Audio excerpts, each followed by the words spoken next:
Hello there in YouTube land, it's the Baked Gamer again. This time not really coming with you so much as a gaming video as just a topic I would like to talk about. And that is when games get old and no longer are selling anymore, but are easily monetizable in other ways, why more companies don't give them away for free. Um, This is a game called the Showdown Effect, as you can see, and it is a prime example of why a company should give a game away for free. So let me elaborate here a little bit. Um, you're about to see some videos coming up soon I'm going to post on Destiny 2. So for the record, I've never been a Destiny player before. I actually kind of despise the whole console market, but there you have it. Um, so I was not privy to Destiny when it came out because it was on Xbox One. Bungie, in their wisdom, decided to release the second one for PC. But the train had already left for me. Like, there was all this back lore I didn't want to have to learn. And I didn't like the idea of, like basically Halo coming to PC in the form of Destiny. So, and I was ignorant, of course, didn't know much about it. So, Activision posted recently that they haven't really earned what they would like to, or haven't reported to their shareholders what they would like to as far as earnings go with Destiny 2. So they're a little bit concerned about it. They thought that the Forsaken DLC that came out was going to bring a lot of people back with their wallets, and I guess that hasn't really happened.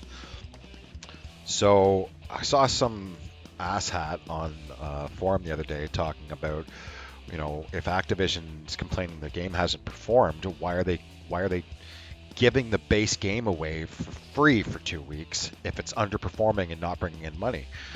And what this guy doesn't realize is I am the exact kind of person that Activision is targeting. Hasn't played the game, doesn't know anything about it. So it piqued my interest. I picked it up. It came in the form of a gift in my Battle.net account. I ungifted it, installed it. Pretty big install, 80 gigs, but whatever. I've been playing it nonstop for like 2 weeks now. It's an amazing game. Almost makes me want to buy an Xbox One just so I can go back and play the first one, which will never happen, of course. But it's an amazing game. So here I am 2 weeks after they've given this base game away for free, and I, in Canadian dollars, have now spent $129 Canadian on the what's called the Destiny 2 Complete Pack. So,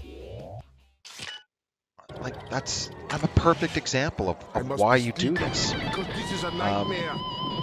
I don't understand why more companies don't do this. Brink is a perfect example of a game that probably could have been saved had they given it away free for a little bit sooner than they did. It's just so sad. Like, I loved Brink. Brink was a game that was the best of Wolfenstein enemy territory, Quake enemy territory, and all the other shooters that had come out before that, and they just merged it all together in this Frankenstein version of those games that kind of just had everything going for it. But it really buggy when it first came out, which made a lot of people really angry, so they walked away on day one.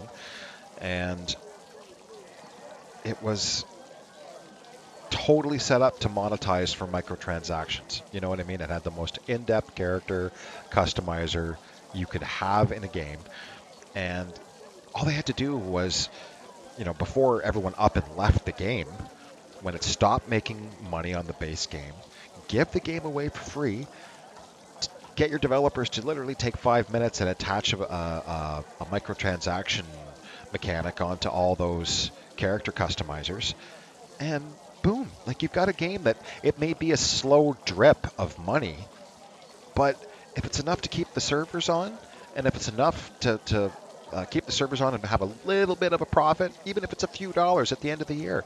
It helps your overall bottom line. So just do it, you know. This game, the Showdown Effect, I want to show you something here. I want to show you something. So, yeah, that's the sad part. They have a game that is literally built around microtransactions if you buy the base game. So they've taken the base game off the Steam store. They've closed the in-game store that made any money. If they had just given this game away for free and kept the store open, it'd be making money. It would be making money. It probably might even make more money than it had at release, because this is an amazing underrated game that had a high barrier of entry with the price when it first came out. It looked like a 2D platformer for 20 or 30 bucks. It's not. It's an in-depth multiplayer game. Amazing in-depth multiplayer game. I wish I could show it to you, but there's no one playing it anymore. I know one person that always has a server kind of going. Let's just see if he's there. Yeah, and it's even listed. It's not a server, because he's just, using it for his own nefarious purposes. But yeah, like this is an amazing game, and if people had just been given a chance to play it without buying it, all this extra money could have come through here, And like, I'll show you the kind of stuff that, like, this is the stuff you grind for, and even still, idiot people would pay for this, Here, let's give you a better idea. I own a lot of it, so I had it filtered out, but yeah, like, and this is on top of what they used to have in the store that you paid money for, like the microtransaction store. So this is a peer-to-peer game. It costs them nothing really to keep it going, because there's no servers on their end. They have a little bit of back end to keep the peer-to-peer actually running, which they've already threatened to remove that. So not only have they taken it off the store, but the people who bought it won't even be allowed to play it anymore. So they'll physically make it unable for the game to load. And all they have to do is give it away for free, and they'd have a slow trickle of cash coming in. It's really sad. I'll give you more examples of games that have totally benefited from this on a larger scale. EA, biggest developer in the world. They have their on the house program, I think they call it, with Origin, which I don't even think they're doing anymore. They would just randomly, as customer appreciation wise, give away older games from their back catalog. But even with some of their newer, bigger games like Battlefield 3, I owned a lot of Battlefield games already when 3 came out. I wasn't interested in buying 3. I had Bad Company 2, I had Battlefield 2, I had the original Battlefield. There was already a bunch of other modern military shooters in my library at the time, so I didn't feel like buying another one. A year and a half goes by, they give away the base game for free after all the DLC is out already. I download it, I play the hell out of it, and then by the time 4 comes out, I own all the DLC for 3, which would have paid for the base game. So yeah, good on you, EA. You don't hear that very often, but like they figured out a way to make the game earn more money after people stop spending money on it. And this is how you do it, people. And they did pretty much the same with Battlefield 1. I mean, not to the same extent, but I'm pretty sure they did the reverse. They gave away all the DLC for free without the base game. They gave away all the DLC for free to anyone with an Origin account, and then basically once it was in your account, you could buy the base game on sale at that time for like $5. So they did the reverse almost, and it still worked. So yeah, there's something to be said about giving away your games. And I don't mean free to play. Like, the free to play model is designed to have, bare bones in the base game and everything else you pay for. Base games like that were AAA on release that have stopped earning but have other ways to monetize, give them away. Get people playing your game. If there's another way to make money from it after it stopped making money, try it. What have you got to lose? If these guys at Paradox have taken it upon themselves to say, they're obviously thinking about how the game is not making money, because they've sent out these letters to the community saying that everything could go offline at any time, and we removed it from the store already. So they're obviously thinking about how it's not performing anymore. Why haven't they thought of this? I don't know. Makes me a little bit sad for some great games that you know potentially could have been communities could have been saved, and stockholders could have been happier had more companies done this when they saw the writing on the wall. Anyway, that's enough of a rant for me.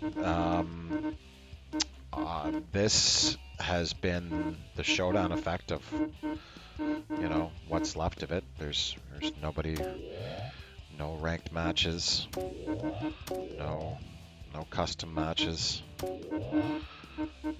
no store. It's just a shell of a game that could have a community if they had given it away when they had the chance. Anyway, it's the Baked Gamer. I'll see you next time.